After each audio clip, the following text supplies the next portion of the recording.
The tofu is such an important part of Japanese cuisine, and today I'll show you two iconic tofu recipes. The Agedashi Tofu, a fried tofu dish filled with umami, and the Hiyayakko, an uncooked tofu with just the right amount of flavor. Well, hajimeyo! We'll make the Agedashi Tofu first, so let's go over the ingredients. Get a block of tofu, a random amount of Shishito peppers and Daikon for the toppings, a tablespoon each of flour and potato starch, 100 milliliters of men-tsuyu, a tablespoon each of mirin and sake, half a tablespoon of soy sauce, 4 grams of dashi soup stock, and a half a tablespoon of sugar. That is pretty much like the most generic brand of tofu you can find at pretty much any superstore. But if you can get your hands on like a nice imported tofu from Japan, they have it at some Japanese grocery stores, then it's ideal. Your Agedashi tofu will taste that much better, but it will still taste just fine with this. We need to first drain the water from the tofu package, so just get a bowl or do it over the sink. Make sure you get all the water out. Now cut the tofu vertically in half, then make 2 cuts across to get 6 large pieces. We want to get rid of the moisture from the surface for a better frying experience, so get a tray and put a sheet of paper towel on top. Then place our tofu, sprinkle with a little bit of salt, flip them over, and do the same for the other side. Cover the top with a sheet of paper towel, then leave it alone for 10 minutes. Meanwhile, let's prepare the daikon and the shishito peppers.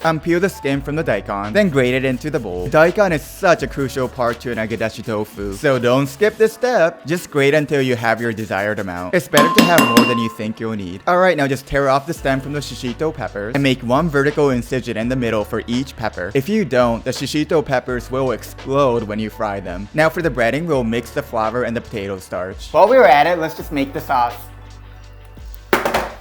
Pour 400 milliliters of water, the men-tsuyu, the mirin, the sake, the soy sauce, sugar, and finally the dashi soup stock. Mix it up, then bring it to a boil first, then lower the heat. Let's do a taste test. Perfect, but if it's a little too strong for you, then add a little bit of water and it should be all set. And we'll just set it aside until the very end. The tofu should be ready now, so let's unwrap it.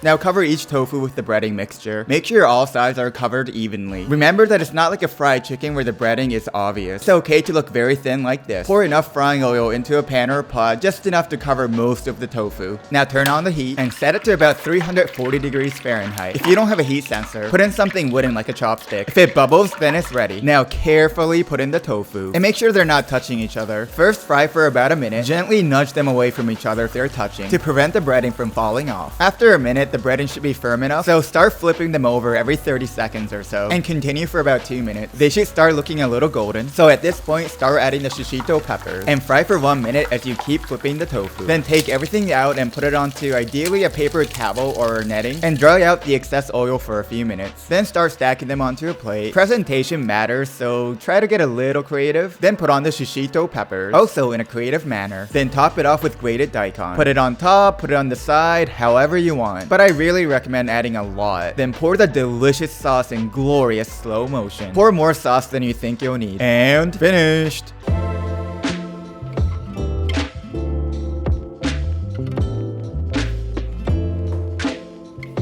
Oishi. The shishito pepper, that's so much balance. Like there's that umami sweet flavor of the Agedashi tofu, and then there's like a tiny bit of spice on the peppers, and it's just creates a perfect harmony. So normally you wouldn't eat this dish on its own. Like it's usually served as like an appetizer. If you go to an izakaya, which is like a Japanese pub, like you will have like a nice beer, some whiskey, some little tapas style food, and that is one of the staple dishes. Now, I see this dish pretty much at every like American, Japanese restaurant, so I guess it's popular here as well. But you no longer need to pay like 15 bucks or whatever for it. You can just make this. It's cost me like probably less than like 5 bucks total, and it's so easy to make as you just saw. So every time you're hosting a Japanese dinner, having this like as an appetizer would be just awesome. Alright, now let's switch gears and make the Hiyayakko. There's only a handful of ingredients you need. Get a block of silken tofu, 20 grams of whitebait, a negi, half a teaspoon of kelp tea, tablespoon of sesame oil, and a random amount of shredded seaweed. Unlike with the Agedashi tofu, you should try to find the best tofu you can find. Because we're eating it raw and there's no cooking involved. Whatever tofu you get, it should be the silken tofu, which is like more soft and more delicate, which is perfect for this dish. Finding a Japanese negi can be a little bit of a struggle these days. I mean, like this cost me $5 whole, which is just ridiculous. You can replace it with like green onions or scallions and it should taste pretty much the same. We'll just use the shaft or the white part of the negi. Just cut it into thin pieces, slide the knife down and forward. I wish I could cut this fast. Then put it all into a bowl of water. Then leave it alone for a few minutes. This just makes it a little milder, but you don't have to do it if you like it spicy. In a separate bowl, put in the whitebait and the kelp tea. Give the negi a good old squeeze, then put it into the bowl. Mix everything up till it's all nice and even. Empty out the water from the tofu package. Handle it carefully, as silken tofu is a lot more fragile than regular tofu. This is a pretty big piece, so I'm just gonna cut it in half. Then very carefully put it onto a plate.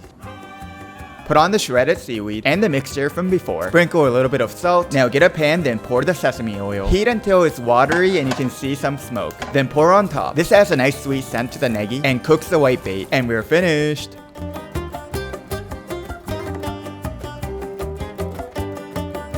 So flavorful. So that is just one of several ways to enjoy hiyayakko. Like in Japan, like when I have access to like a really good piece of tofu, I just put some soy sauce and wasabi and it tastes amazing. Like you can put bonito flakes, you can put other kinds of vegetables, like pretty much anything you want. You can eat this as like a nice healthy snack, or you can just have it as like a side dish. So there you go. Now you got two very easy tofu recipes that Japanese people tend to enjoy, and I'm sure you will as well. Thanks for watching, and I hope to see you guys next time. Bye.